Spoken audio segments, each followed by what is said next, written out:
नमस्कार मित्रांनो, आजच्या व्हिडिओमध्ये आपण संधी या घटकावरील परीक्षेत विचारलेले प्रश्न पाहणार आहोत. प्रश्न पहिला बघा, संधी म्हणजे काय? या प्रश्नाचं योग्य उत्तर आहे पर्याय क्रमांक 2, जोडणे. संधी कशाला म्हणायचं? तर पहिल्या शब्दातील शेवटचा वर्ण आणि दुसऱ्या शब्दातील पहिला वर्ण एकमेकात मिसळतात व त्या दोघांबद्दल एकच वर्ण तयार होतो. वर्णाच्या अशा एकत्र होण्याच्या प्रकारास संधी असे म्हणतात. थोडक्यात मित्रांनो, संधी म्हणजे जोडणे. संधी म्हणजे जोडणे. उदाहरणार्थ, सूर्य प्लस अस्त हे दोन शब्द जोडलेले आहेत आणि एक जोडशब्द तयार झालेला आहे, सूर्यास्त. म्हणून संधी म्हणजे काय? तर जोडणे. ऑप्शन क्रमांक 2 हे या प्रश्नाचं उत्तर आहे.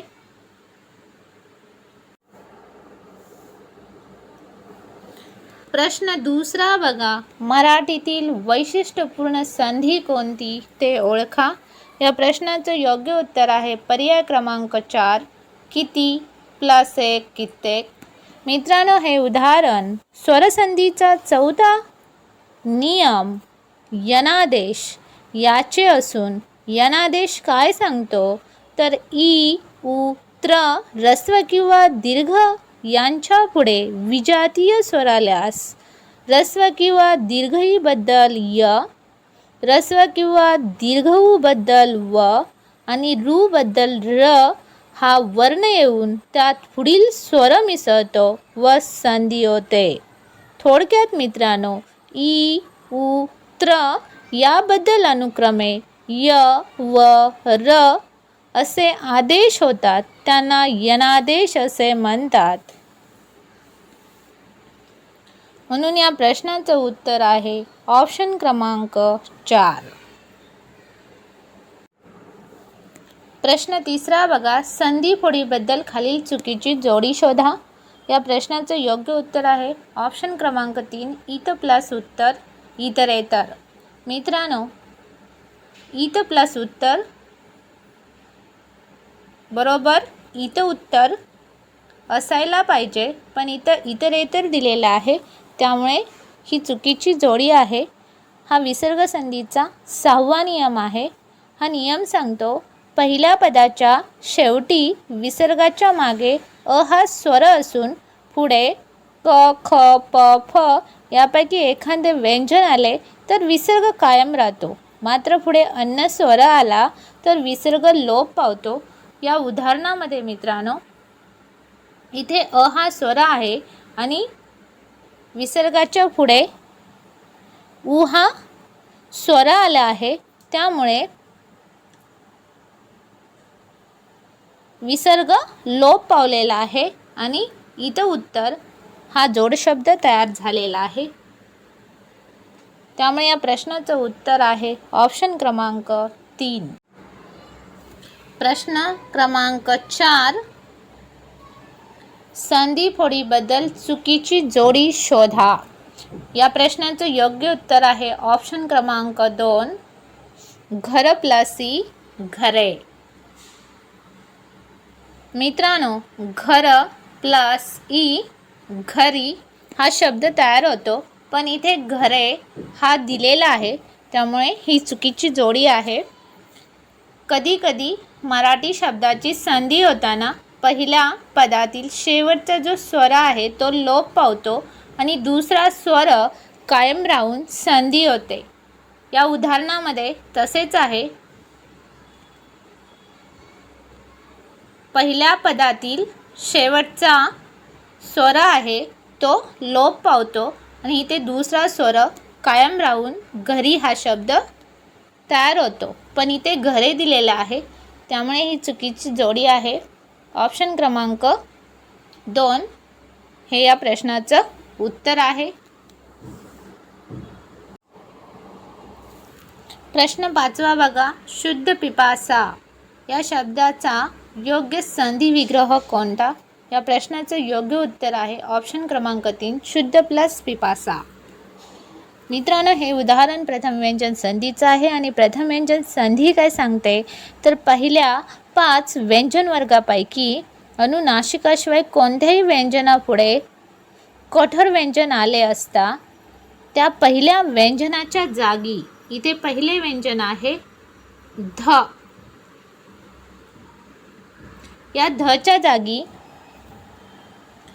त्याच वर्गातील पहिले कठोर व्यंजन आलेले आहे त आणि संधी तयार झालेली आहे. याला प्रथम व्यंजन संधी असे म्हणतात.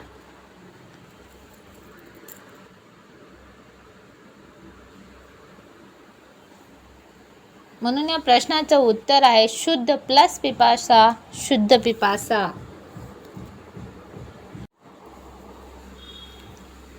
प्रश्न क्रमांक 6. चिदानंद या शब्दाचा विग्रह डॅश डॅश असा होतो. या प्रश्नाचं योग्य उत्तर आहे चित्त प्लस आनंद, चिदानंद.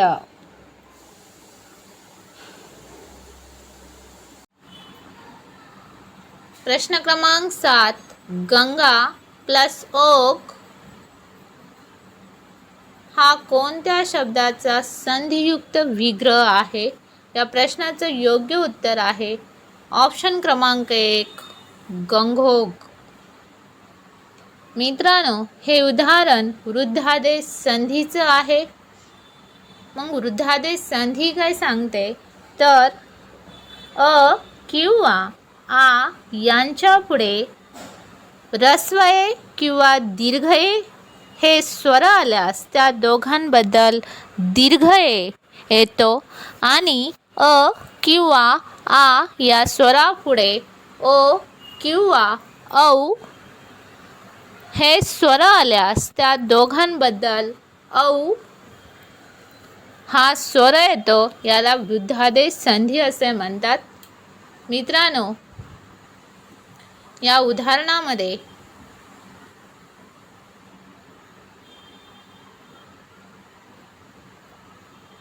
गंगा पहिल्या पदातील शेवटचा वर्ण आहे आ प्लस दुसऱ्या पदातील पहिला वर्ण आहे ओ, या दोघांबद्दल औ हा वर्ण आलेला आहे आणि गंगोग हा शब्द तयार झालेला आहे. त्यामुळे या प्रश्नाचं योग्य उत्तर आहे ऑप्शन क्रमांक 1.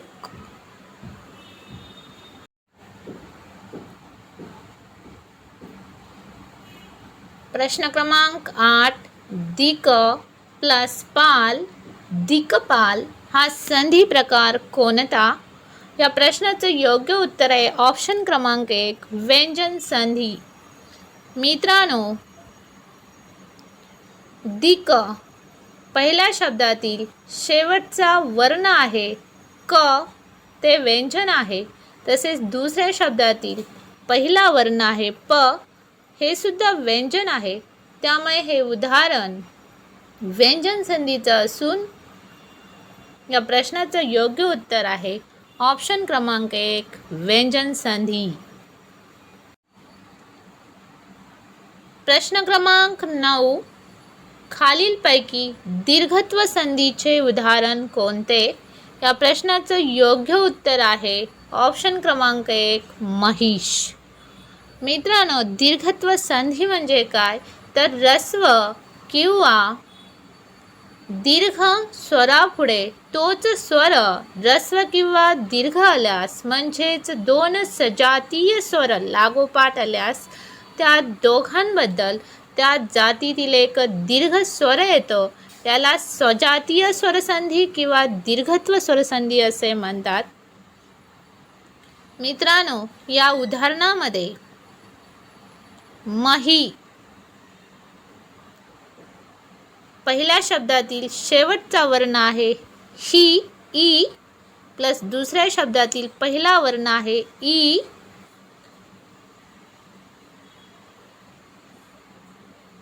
या दोघांबद्दल या दोन सजातीय स्वरांबद्दल त्याच जातीतील एक दीर्घ स्वर ई आलेला आहे आणि शब्द तयार झालेला आहे महिष. त्यामुळे हे दीर्घत्व संधीचे उदाहरण आहे.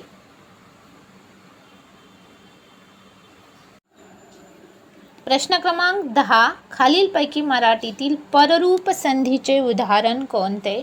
या प्रश्नाचं योग्य उत्तर आहे ऑप्शन क्रमांक 3 सांगेन. मित्रांनो, कधीकधी मराठी शब्दाची संधी होताना पहिल्या पदातील शेवटचा स्वर आहे तो लोप पावतो. इथे पहिल्या पदातील शेवटचा स्वर आहे तो लोप पावलेला आहे आणि दुसरा स्वर कायम राहून संधी होते. इथे ए हा स्वर कायम राहिलेला आहे आणि संधी झालेली आहे. याला पररूप संधी असे म्हणतात. पहिल्या पदातील इथे शेवटचा वर्ण लोप झालेला आहे आणि दुसऱ्या पदातील स्वर कायम राहून सांगेन हा शब्द तयार झालेला आहे. त्यामुळे हे पररूप संधीचे उदाहरण आहे. म्हणून या प्रश्नाचं उत्तर आहे ऑप्शन क्रमांक 3 सांगेन. प्रश्न क्रमांक 11. वाचनालय या शब्दाची संधी सोडवाल. या प्रश्नाचं योग्य उत्तर आहे ऑप्शन क्रमांक 2 वाचन प्लस आलय वाचनालय. मित्रांनो, पहिल्या शब्दातील शेवटचा वर्ण आहे अ प्लस आ, त्याबद्दल आ हा वर्ण येऊन वाचनालय हा शब्द तयार झालेला आहे. त्यामुळे या प्रश्नाचं योग्य उत्तर आहे वाचन प्लस आलय ऑप्शन क्रमांक 2. प्रश्न क्रमांक 12. योग्य पर्याय निवडा. नाविक या प्रश्नाचं योग्य उत्तर आहे ऑप्शन क्रमांक 3 9 प्लस इक. हे उदाहरण मित्रांनो स्वरसंधीचा 5वा नियम याचे आहे आणि हा नियम हे सांगतो की ए, ऐ, ओ, औ या स्वरापुढे स्वर आला तर त्याबद्दल अनुक्रमे ऐ, आय, अवर, आवर असे आदेश होऊन पुढील स्वर यात मिसळतो.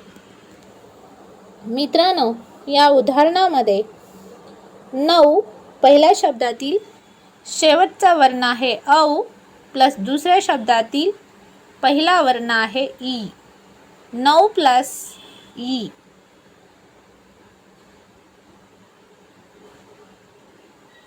या औ बद्दल आव हा आदेश होऊन नाविक हा शब्द तयार झालेला आहे. म्हणून या प्रश्नाचं उत्तर आहे ऑप्शन क्रमांक 3 9 प्लस इक.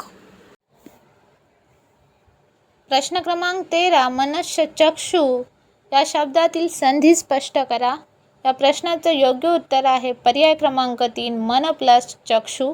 हे उदाहरण विसर्ग संधीचा 8वा नियम याचे आहे. विसर्ग संधीचा 8वा नियम काय सांगतो तर विसर्गाच्या पुढे च किंवा छ आल्यास विसर्गाचा श होतो. तसेच मित्रांनो विसर्गाच्या पुढे त आणि थ आल्यास विसर्गाचा स होतो. या उदाहरणामध्ये विसर्गाच्या पुढे च आलेला आहे आणि त्याचा श होतो आणि मनुष्य चक्षु हा जोडशब्द तयार होतो. म्हणून या प्रश्नाचं उत्तर आहे मन प्लस चक्षु ऑप्शन क्रमांक 3. प्रश्न क्रमांक 14. योग्य पर्याय निवडा. स्वल्प या प्रश्नाचं योग्य उत्तर आहे ऑप्शन क्रमांक 2 सु प्लस अल्प. हे उदाहरण यनादेश या नियमाचे आहे. मग हा नियम काय सांगतो तर ई, उ, त्र ह्रस्व किंवा दीर्घ यांच्या पुढे विजातीय स्वर आल्यास ऱ्हस्व ई किंवा दीर्घ ई बद्दल य, ऱ्हस्व उ किंवा दीर्घ उ बद्दल व आणि रू बद्दल र येऊन त्याला पुढील स्वर मिसाळतो व संधी होते. ई, उ, त्र यांच्याबद्दल अनुक्रमे य, व, र असे आदेश होतात. त्यांना यनादेश असे म्हणतात. मित्रांनो, या उदाहरणामध्ये पहिल्या शब्दातील शेवटचा वर्ण आहे उ आणि दुसऱ्या शब्दातील पहिला वर्ण आहे अ. उचे व होते, व मध्ये अ मिसाळले व नि स्वल्प हा जोडशब्द तयार होतो.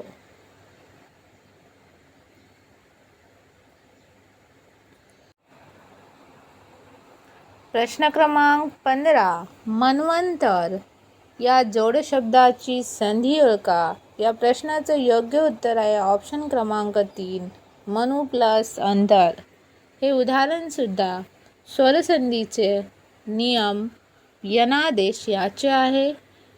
पहिल्या शब्दातील शेवटचा वर्ण नु, उ प्लस दुसऱ्या शब्दातील पहिला वर्ण अ.